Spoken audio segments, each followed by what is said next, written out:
یا ایھا الذین آمنوا، اے اہل ایمان، اذا قمتم الی الصلاۃ، جب تم نماز کے لیے اٹھو، تیاری پکڑو، کھڑے ہو، فاغسلوا وجوہکم، تو دھو لیا کرو اپنے چہروں کو، یعنی وضو کا طریقہ آ رہا ہے۔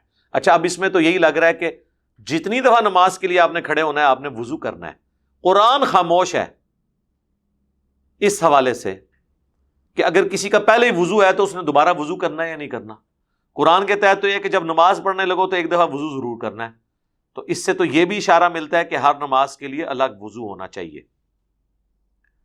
لیکن جو مخالفین ہیں نا، جو منکرین احادیث ہیں، وہ کہیں گے جی یہ تو آپ خود سے مطلب نکال رہے ہیں۔ بھئی دونوں مطلب نکل سکتے ہیں، یہ مطلب بھی نکل سکتا ہے کہ اگر کسی کا وضو ہے تو کرنے کی ضرورت نہیں، اور یہ بھی نکل سکتا ہے کہ جب جب نماز پڑھنی ہے اس نماز کا وضو الگ کرنا ہے۔ سنت ہمیں پھر ڈکلیئر کرتی ہے، صحیح بخاری صحیح مسلم میں کئی احادیث ہیں جو اس کو سپورٹیو ہیں کہ نبی علیہ السلام نے غزوہ خیبر کے موقع کے اوپر ایک وضو سے کئی نمازیں پڑھائیں، اور فرمایا میں نے جان بوجھ کے ایسا کیا ہے تاکہ تمہیں یہ بات بتاؤں کہ وہ حکم منسوخ ہو گیا ہے کہ ہر نماز کے لیے الگ وضو کیا جائے۔ اب ایک وضو اگر قائم ہے تو آپ متعدد نمازیں اس سے پڑھ سکتے ہیں اگر وضو ٹوٹا نہیں ہے، لیکن پریفریبل یہ ہے کہ الگ سے وضو کیا جائے، وہ زیادہ افضل ہے، ثواب کا کام ہے، نور علی نور ہے، وہ کوئی فضول خرچی نہیں ہے، نہ پانی کا ضیاع بھی نہیں ہے۔ تو جب تم نماز کے لیے کھڑے ہو تو وضو کر لو، اور وضو کرنے کا طریقہ کیا ہے؟ چہرہ دھو۔ اب ہم تو شروع میں مسواک بھی کرتے ہیں، کلی بھی کرتے ہیں، ناک میں پانی بھی چڑھاتے ہیں، اس کا ذکر قرآن میں موجود نہیں ہے، وہ سارے کے سارے سنت اعمال ہیں، وہ کوئی کر لے تو بہتر ہے، نہ کرے تو کوئی حرج نہیں، وضو اس کا تب بھی ہو جائے گا اگر وہ 4 فرائض قرآن والے پورے کر لیں۔ اپنے چہروں کو دھو، وَأَيْدِيَكُمْ إِلَى الْمَرَافِقِ، اور اپنے ہاتھوں کو کوہنیوں تک، یعنی کوہنیوں تک کا مطلب ہے کوہنیاں بھی بیچ میں شامل ہے، جب تک بات ہوتی ہے تو وہ چیز شامل ہوتی ہے بیچ میں، کوہنیوں تک۔ یہ نہیں بتایا 1 دفعہ 2 دفعہ 3 دفعہ، وہ بخاری مسلم میں آتا ہے 1 دفعہ بھی سنت ہے، 2 دفعہ بھی سنت ہے، 3 دفعہ بھی سنت ہے۔ وَامْسَحُوا بِرُؤُوسِكُمْ، اور مسح کرو اپنے سروں کا، وَأَرْجُلَكُمْ إِلَى الْكَعْبَيْنِ، اور اپنے پاؤں کو بھی ٹخنوں تک۔ اب یہ ہے جو سنی شیعہ کنفلکٹ ہے۔ اہل تشیع کا موقف یہ ہے کہ اور پاؤں بھی ٹخنوں تک کی ضمیر لوٹتی ہے وَامْسَحُوا کی طرف، کہ مسح کرو سروں کا اور پاؤں کا ٹخنوں تک۔ اہل سنت یہ کہتے ہیں کہ یہ ضمیر لوٹتی ہے پچھلی طرف، کیونکہ یہاں پر ارجولیکم نہیں آیا، ارجولکم آیا، چونکہ پہلے آیا تھا ایدیکم، تو یہاں آیا ہے ارجولکم۔ یہ میں عربی لنگوسٹک میں بات کر رہا ہوں، اس لیے اس کی ضمیر پیچھے کی طرف لوٹ جاتی ہے۔ جب اہل سنت کہتے ہیں کہ یہاں پہ ارجولکم آیا تو وہ کہتے ہیں کہ جی ارجولیکم اس لیے نہیں آیا کہ یہ با نے جو زیر دی ہے برؤوسکم کو، وہ برؤوسکم کو جو زیر ملی ہے وہ با کی وجہ سے ملی ہے، ٹھیک ہے جی۔ اگر با نہ ہوتی تو یہاں پہ بھی رؤوسکم ہی ہوتا۔ خیر، یہ یعنی عربی لنگوسٹک کے اعتبار سے دونوں طرف مطلب جا سکتا ہے۔ اہل تشیع کا موقف اس حوالے سے، یعنی اگر ہم اس کو کمپیئر کریں تو زیادہ مضبوط ہے۔ اور دوسری شاہ جی طرف نہیں دیکھنا، قرآن حکیم کی جو فصاحت اور بلاغت ہے اس کے اعتبار سے یہ والا مطلب بھی کوئی بعید نہیں ہے، بلکہ زیادہ قریب ہے کہ مسح کرو اپنے سروں کا اور پاؤں کا ٹخنوں تک۔ اور اہل سنت جب اس ضمیر کو پیچھے لوٹاتے ہیں تو وہ یہ کہتے ہیں کہ جی یہاں پر یہ ذکر ہے کہ آپ نے سر کا تو مسح کرنا ہے اور ٹخنوں تک پاؤں کو دھونا ہے، کیونکہ ارجولکم آیا اور یہ پیچھے ضمیر لوٹ جاتی ہے۔ پھر دوسرا وہ یہ کہتے ہیں کہ جی لاجیکلی بھی آپ دیکھیں، جہاں دھونے کا ذکر آیا وہاں پہ اس کی حد بتائی گئی ہے کہ ہاتھوں کو کونیوں تک اور پاؤں کو ٹخنوں تک۔ اگر یہ مسح ہوتا نا تو تک والی بات نہ ہوتی، جنرل ہوتا کہ مسح کرو پاؤں کا۔ ٹخنوں کا ذکر کرنے کا مقصد یہ ہے کہ اس کو دھونے کی کوئی لمٹ ہے۔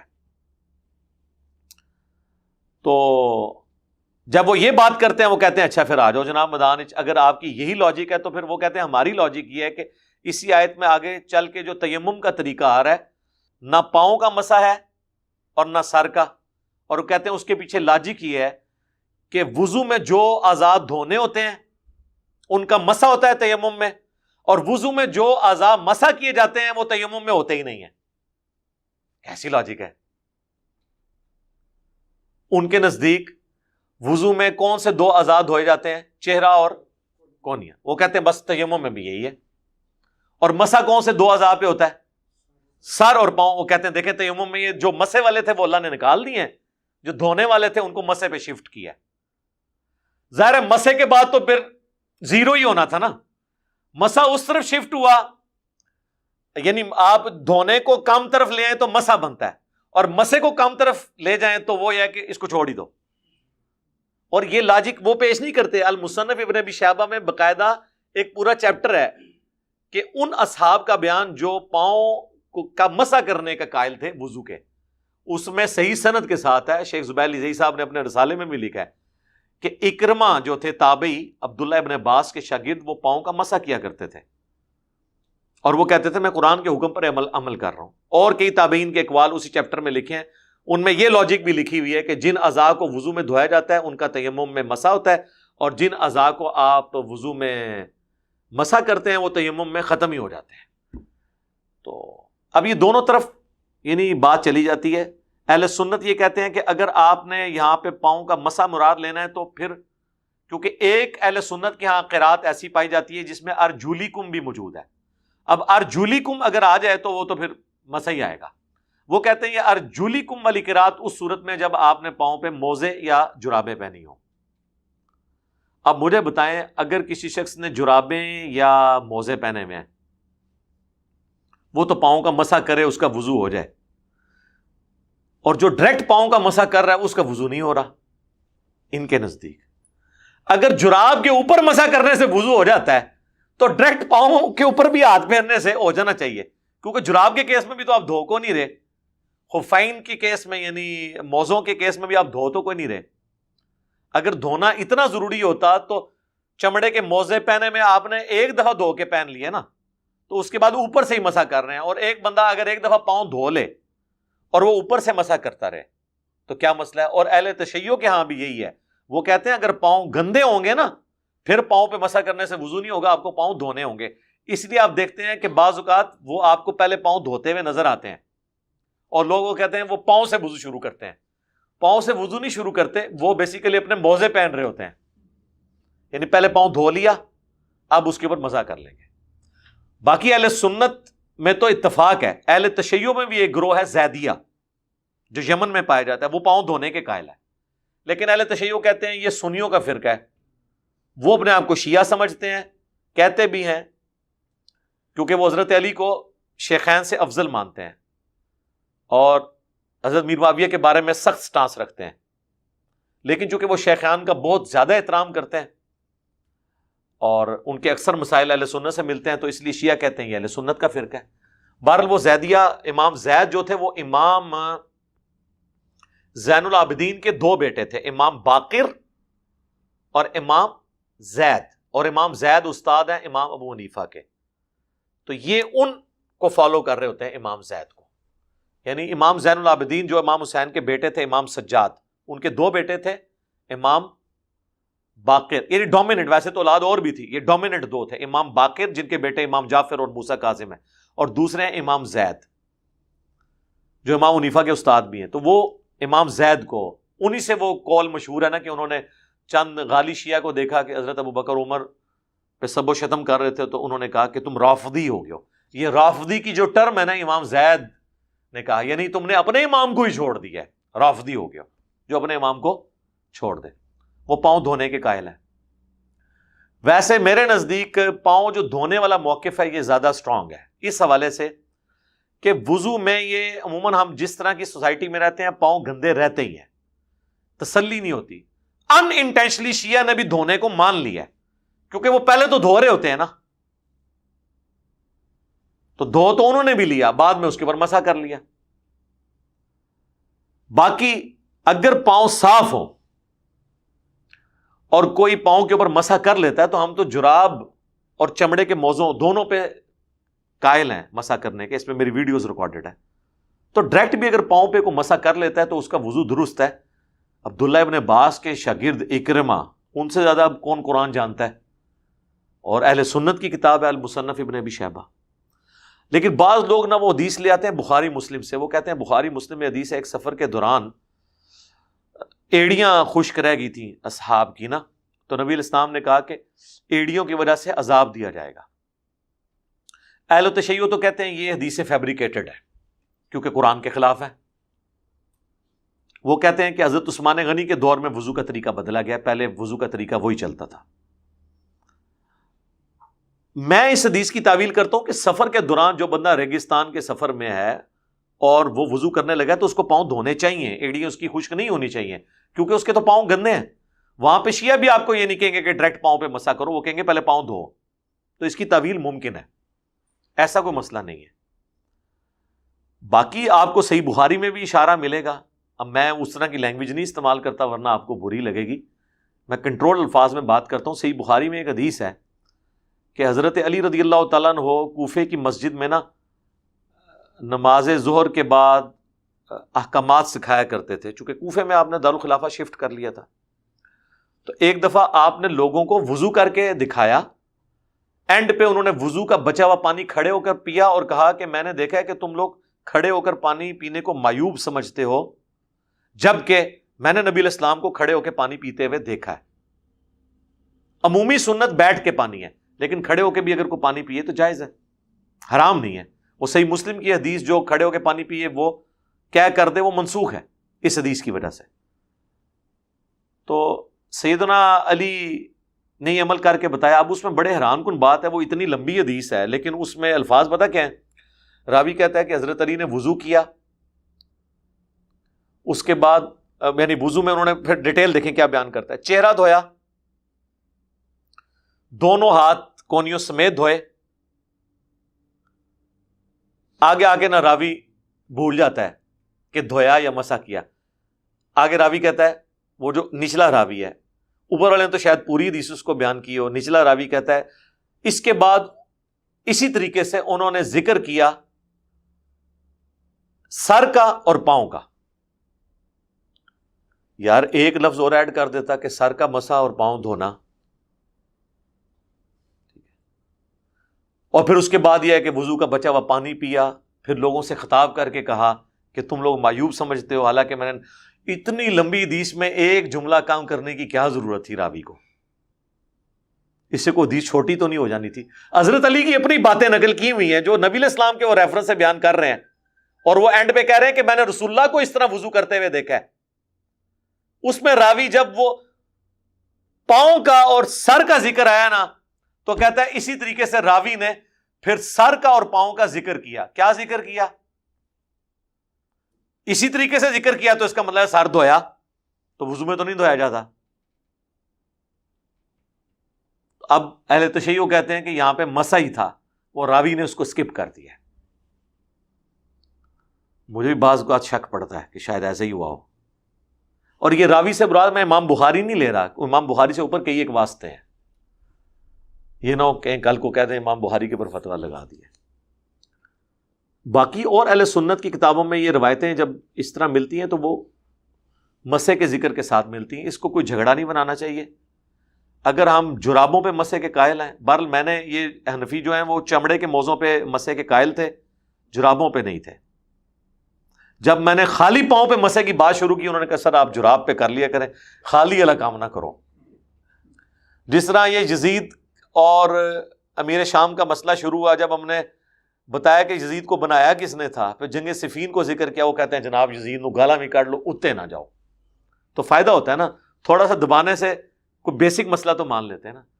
تو اب جو کوئی آپ سے جرابوں کے مسح کو نہ مانے تو آپ اسے کہیں کہ مصنف ابن ابی شیبہ میں ہے کہ حضرت اکرمہ تابعی جو تھے، جو بخاری مسلم کے راوی ہیں، ابن عباس کے لائق ترین شاگردوں میں سے ہیں، وہ تو ڈائریکٹ پاؤں پہ مسح کر لیتے تھے. تو وہ پھر کہیں گے نہیں جناب ڈائریکٹ نہ کرو، جراب پا کے کر لیا. تو یہ اسی طریقے سے اب میں وضو کر کے یہاں مسجد میں یا اپنی اکیڈمی میں ہم بیٹھے ہوئے ہیں، صاف ستھری یہ جگہ ہے. اچانک ہمیں اگلی نماز کے لیے وضو کرنا پڑتا ہے، تو یہ سمجھیں آپ نے جراب اور موزہ ہی پہنا ہوا ہے، آپ کے پاؤں صاف ہیں، آپ کو مٹی میں نہیں گئے ہیں، باہر نہیں گئے ہیں، ٹھیک ہے، تو اب وضو کے لیے کوئی اٹھتا ہے تو ٹھیک ہے، جا کے وہ مسح کر لے. یا ایک بندہ رات سردیوں میں رات کو وضو اس نے کیا اور اس میں پاؤں دھوئے ہیں، اس کے بعد وہ بندہ اپنے بسترے میں سو گیا تو بسترا صاف ستھرا ہے، صبح اٹھ کے جب وہ وضو کے لیے جاتا ہے اب وہ پاؤں نہیں دھونا چاہتا، ٹھیک ہے، پاؤں کا مسح کر لے، اس میں کیا مسئلہ ہے؟ تو کوئی اتنا بڑا ایشو نہیں ہے. نہ اس کو یہ کہنا چاہیے کہ جی وضو نہیں ہوگا. تو امام ترمذی نے باقاعدہ نقل کیا کہ امام حنیفہ نے جس مرض میں وفات پائی اس میں انہوں نے جرابیں پہن کے جو ہے ان کے اوپر مسح کیا اور کہا کہ میں پوری زندگی اس کا قائل نہیں تھا، میں صرف چمڑے کے موزے کا قائل تھا. لیکن حنفی آج تک کہہ رہے ہیں جی چمڑے کے ہوں، چمڑے کے ہوں. حالانکہ امام ترمذی نے جراب بھی نقل کیا، وہ کہتے ہیں نہیں جی وہ جراب تو ہے لیکن جراب تھوڑی موٹی ہو. ہم کہتے ہیں جی موٹی ہوتی ہے ہماری جراب، کتنی موٹی کرنی جے، اتنی موٹی ہو نا کہ جسم نظر نہ آئے. وہ کہتے ہیں نہیں جراب پہن کے آپ اتنے کلومیٹر تک چل سکتے ہو، جراب پہن کے سر نہیں چلیا جاتا. تو پھر ہم پکی دیتے ہیں کہ اگر آپ کو کپڑے پہ چیڑا ہے نا مسح کرنے کی، تو بخاری مسلم میں تو حدیث ہے نبی علیہ السلام نے پگڑی پہ بھی مسح کیا، اور پگڑی جو ہے وہ چمڑے کی نہیں ہوتی تھی، کپڑے کی ہوتی تھی. بات کریں، خام خواہ دین کو مشکل بنایا. یہ کوئی ایسے مسئلے نہیں جن کے اندر آپ جو ہے نا وہ ضد کریں اور لوگوں کو ابھاریں اس بات کے اوپر کہ وہ اس کو ضد بنائیں. شیعہ نے بھی جو ضد بنائی ہوئی ہے نا کہ وہ کہتے ہیں جی اہل سنت جو ہیں وہ قرآن کی تحریف کر رہے ہیں. نہیں، آپ عربی لنگوسٹک جاننے والے جو لوگ ہیں ان سے پوچھ لیں کہ اہل سنت جو ترجمہ کر رہے ہیں یہ بھی ترجمہ بن سکتا ہے. ہاں اس پہ میں مانتا ہوں کہ اگر ہم ریشو کیلکولیٹ کریں تو 60% شیعہ کے حق میں پلڑا مضبوط ہے اور 40% اہل سنت کے حق میں، یا 30% کہہ لیں اہل سنت کے حق میں اور 70% شیعہ کے حق میں. لیکن یہ نہیں ہے کہ یہ جو ترجمہ اہل سنت کر رہے ہیں یہ ترجمہ بنتا کوئی نہیں ہے. یہ وہ مانتے ہیں کہ یہ ترجمہ بھی بن سکتا ہے، لیکن وہ کہتے ہیں قرآن کی فصاحت تقاضا کرتی ہے کہ وہ ترجمہ بنایا جائے جو قریب قریب ہے، کہ مسح کرو سر کا اور پاؤں کا ٹخنوں تک. ہم نے تو خیر یہ مسئلہ ہی ختم کر دیا ہے میرے بھائی. آپ نماز پڑھیں صحیح وضو کر کے، آپ اس طرح کے جھگڑوں میں نہ پڑیں اور اس کو زیادہ مصیبت نہ کھڑی کریں اپنے لیے. پچھلی دفعہ سورۃ المائدہ کی آیت نمبر 6 کے کانٹیکسٹ میں میں نے وضو میں پاؤں کا جو مسح ہے اس کے حوالے سے تفصیلی ڈسکشن کی تھی. اس میں ایک چیز سکپ ہو گئی تھی، وہ میں چاہ رہا ہوں ریکارڈنگ میں آ جائے. سیدنا علی کے حوالے سے میں نے ایک حدیث بیان کی تھی صحیح بخاری کی، کہ انہوں نے کوفے کی مسجد میں وضو کا طریقہ صحابہ کرام کو تعلیم کیا. اسی کانٹیکسٹ میں ایک اور حدیث ہے سنن نبی داؤد کے اندر کہ سیدنا علی کہتے ہیں کہ اگر دین صرف اپنی رائے اور عقل کے مطابق ہوتا تو میرے نزدیک پاؤں میں جو جرابیں یا موزے پہنے جاتے ہیں ان کے تلووں کا مسح ہونا چاہیے تھا، کیونکہ گندگی یا ایون مٹی وغیرہ اس جگہ پہ لگتی ہے. لیکن چونکہ میں نے نبی صلی اللہ علیہ وآلہ وسلم کو موزوں کے اوپر والے حصے کا مسح کرتے ہوئے دیکھا ہے، اس لیے سنت کو فالو کرنا چاہیے. یہ ابو داؤد کی حدیث کی سند ضعیف ہے، لیکن اس کے فٹ نوٹ کے اوپر شیخ زبیر لیزئی صاحب نے سنن نبی داؤد میں لکھا ہے کہ یہ سند تو اس کی ضعیف ہے لیکن یہ حدیث ٹھیک ہے، کیونکہ اسے سپورٹیو ایک حدیث مسند حمیدی کے اندر موجود ہے. یہ جو امام ہیں حمیدی یہ استاد ہیں امام بخاری کے، اور صحیح بخاری میں امام بخاری نے کئی احادیث ان سے لی ہیں. انہوں نے اپنی بھی ایک حدیث کی کتاب لکھی ہے مسند حمیدی، وہ اردو ترجمہ ہو کے شبیر بردرز جو بریلویوں کا ہے انہوں نے اردو ترجمہ کر دیا، اس کا PDF بھی اویلیبل ہے. تو اس کی حدیث کا حوالہ دیا ہے کہ اس میں حدیث موجود ہے جس کی سند بالکل ٹھیک ہے اور اس میں یہی الفاظ ہیں. لیکن اگر آپ وہ حدیث کھول کے دیکھیں تو آپ کے لیے حیران کن چیز یہ ہوگی کہ اس میں جرابوں کا یا موزوں کا ذکر نہیں ہے. بلکہ اس میں صرف یہ لکھا ہے کہ سیدنا علی کہتے ہیں، انہوں نے وضو کر کے یعنی کرنے کے بعد بتایا کہ اگر دین صرف عقل اور رائے کی بنیاد پہ ہوتا تو پاؤں میں تلووں کا مسح کیا جاتا، کیونکہ مٹی وغیرہ تو وہاں لگتی ہے، لیکن چونکہ سنت یہ ہے کہ پاؤں کے اوپر کے حصے کا مسح کیا جائے۔ وہاں حدیث کے اندر جو الفاظ ہیں وہ قدم کے ہیں، اس میں نہ جرابوں کا ذکر ہے نہ موزوں کا، بلکہ وہ کہتے ہیں کہ اگر میری عقل پہ ہوتا تو میں قدموں کے نچلے حصے کا مسح کرتا، کیونکہ مٹی وہاں لگتی ہے۔ تو یہ الفاظ ہی بتا رہے ہیں کہ وہ جرابوں کی بات نہیں کر رہے، ورنہ جراب یا موزے کے نچلے حصے پہ مٹی لگی ہو یا نہ لگی ہو، کیا اس کا میرا کیا لینا دینا؟ وہ سادہ پاؤں پہ مسح کی بات کر رہے تھے کہ سادہ پاؤں کے اوپر اگر مسح ہوتا تو نچلے حصے پہ ہونا چاہیے جہاں پہ ہلکی مٹی لگ جاتی ہے، اوپر کا حصہ تو عموماً صاف ہوتا ہے، اس پہ تو خالی بھی ہاتھ پھیر لیے جائے کافی ہے۔ اب یہ حدیث ایک بڑی واضح حدیث تھی، اہل سنت کے لیے پھر تھوڑا مسئلہ کھڑا ہوا، تو اس حدیث کے آگے پھر امام حمیدی نے اپنے کومنٹس کیے ہیں۔ انہوں نے سنیت کے اس والے مقدمے کو اور کمزور کر دیا ہے۔ انہوں نے پتہ کیا کومنٹس کیے ہیں؟ انہوں نے کہا کہ یہ جو حدیث میں حضرت علی پاؤں کے مسح کی بات کر رہے ہیں نا، اگرچہ اس میں جرابوں یا موزوں کا ذکر نہیں ہے، لیکن ہمیں یہ ماننا ہوگا کہ یہ جرابوں اور موزوں کے ساتھ وہ بات کر رہے ہیں، حالانکہ اس میں الفاظ ہیں قدم کے، پاؤں کے مسح کی بات ہو رہی ہے، جرابوں اور موزوں کا ذکر ہی نہیں ہے۔ پھر ساتھ ہی وہ لکھتے ہیں کہ اگر یہ خالی پاؤں کا مسح بھی ہو تو اس حدیث کو منسوخ تصور کیا جائے گا، یعنی وہ مان رہے ہیں کہ یہ پاؤں کا ہی مسح ہے۔ تو جان کی امان پائیں تو عرض کریں کہ اس کا مطلب ہے کہ آپ خود بھی مان رہے ہیں کہ پہلے پاؤں کا مسح ہوتا تھا، خالی پاؤں کا بھی، بعد میں منسوخ ہوا۔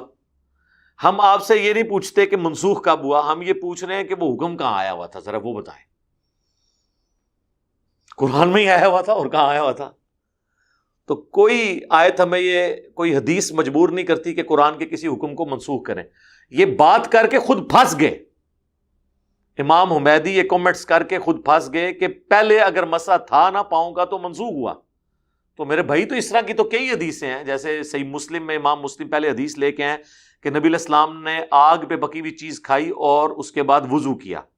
پھر آگے حدیث لے کے آئے ہیں کہ پھر آپ نے غزوہ خیبر کے موقع پر یا فتح مکہ کے موقع پر آگ میں پکی ہوئی چیز کھائی اور اس کے بعد وضو کا اعادہ نہیں کیا۔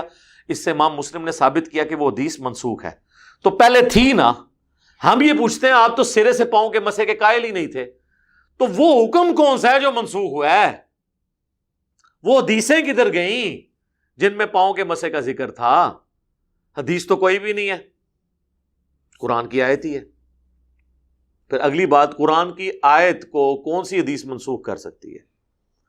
تو یہ آپٹیمل سولوشن وہی ہے جو میں نے پچھلی دفعہ بیان کیا تھا۔ المصنف ابن ابی شیبہ میں 2 چیپٹرز ہیں، ایک چیپٹر وہ لے کے آئے کہ ان لوگوں کا بیان جو وضو میں پاؤں دھونے کے قائل تھے اور ان لوگوں کا بیان جو وضو میں پاؤں کے مسح کے قائل تھے مطلقاً۔ اور اس میں تو شیخ زبیلی زئی صاحب نے اپنے رسالہ جو ہے ان کا الحدیث ان کی زندگی میں نکلتا تھا، 72 نمبر میں باقاعدہ انہوں نے خود لکھا ہے کہ سلف صالحین میں ان مسائل میں اختلاف پایا جاتا تھا اور اس میں کسی کی رائے پہ بھی عمل کریں تو کوئی کسی پہ گرفت نہیں ہے۔ اور اس میں وہ لکھ کے آئے ہیں، لکھا ہے انہوں نے کہ اکرمہ تابعی جو عبداللہ ابن عباس کے شاگرد تھے وہ خود بھی پاؤں پہ مسح کرتے تھے وضو میں، بغیر جرابوں اور بغیر موزوں کے، اور اسی کی ترغیب دلاتے تھے۔ اور وہ قرآن کی جو آیت ہے نا، سورہ المائدہ کی آیت نمبر 6، اس سے یہی رزلٹ نکالتے تھے کہ اس میں پاؤں کے مسح کا ذکر موجود ہے۔ تو جی موجہ مارو، ٹھیک ہو گیا۔ تو جو میں نے پچھلی دفعہ بتایا تھا نا کہ اہل تشیع بھی اگر پاؤں پہ مٹی لگی ہو تو پہلے اسے دھوتے ہیں۔ اس کی ریزن یہ ہے کہ ان کا ماننا یہ ہے کہ اگر پاؤں پہ مٹی یا گرد ہوئی اور آپ نے اس کے اوپر ہاتھ پھیرا تو پھر آپ کا مسح پاؤں پہ نہیں اس مٹی پہ ہو رہا ہوگا، اس لیے وہ پہلے پاؤں دھو لیتے ہیں۔ اب اگر کسی کے پاؤں پہلے ہی دھلے ہوئے ہیں اور اسے وضو کرنا پڑتا ہے اور کوئی گرد وغیرہ نہیں لگی ہوئی، گھر میں بیٹھا ہوا ہے اور وہ مسح کر لیتا ہے تو کوئی حرج نہیں اس میں۔ لہٰذا وہ احادیث جو بخاری اور مسلم میں آئی ہیں کہ نبی علیہ السلام نے فرمایا کہ ایڑیوں کو خشک ہونے کی وجہ سے یا پاؤں کے تلووں کو خشک ہونے کی وجہ سے عذاب دیا جائے گا تو یہ اس صورت میں محمول ہوگی پھر یہ احادیث. شیعہ تو کہتے ہیں یہ حدیثیں ہی فیبریکیٹڈ ہیں، اپنے مقدمے کو مضبوط کرنے کے لیے اہل سنت نے گھڑی ہیں. ہم چلیں اس ایکسٹریم پہ نہیں جاتے. سپوز اگر یہ ہے بھی ہیں تو یہ اس صورت میں، چونکہ وہ سفر کا ذکر تھا کہ نبی علیہ السلام سفر میں جا رہے تھے اور صحابہ کرام وضو کرنا شروع ہوئے، اور سفر میں تو ظاہر پاؤں پہ گرد لگتی ہے، تو اس میں تو شیعہ بھی قائل ہیں کہ ایسے پاؤں کے اوپر مسا نہیں ہوگا جس کے اوپر گرد یا مٹی لگی ہے، وہ پہلے آپ کو دھونا ہوگا.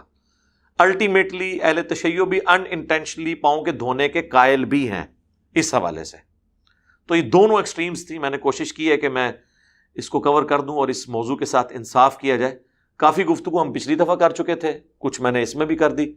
انشاءاللہ ہم دونوں قرآن کلاسز میں سے یہ جوڑ کے تو اس کے اوپر بھی ایک ویڈیو الگ سے کلپ اپلوڈ ہو جائے گا، وضو میں پاؤں کے دھونے کا یا مسح کرنے کا مسئلہ، تاکہ لوگوں کو کلیئر ہو جائے یہ مسئلہ کہ اس کے اوپر اتنا زیادہ ادھم مچانے کی ضرورت نہیں ہے. اور ایک ایک حدیث کا جے پی جی لگائیں گے انشاءاللہ تعالی، تاکہ آپ اپنی آنکھوں سے دیکھیں اور یہ دیکھیں. یہ بت پرستی میری اگر کسی شخصیت کو کریڈٹ جاتا ہے نا، جس نے مجھے تھنک آؤٹ آف باکس ہر مسئلے میں کرنے کے اوپر یعنی جرت دی ہے، اور وہ مولانا اسحاق صاحب ہیں رحمہ اللہ.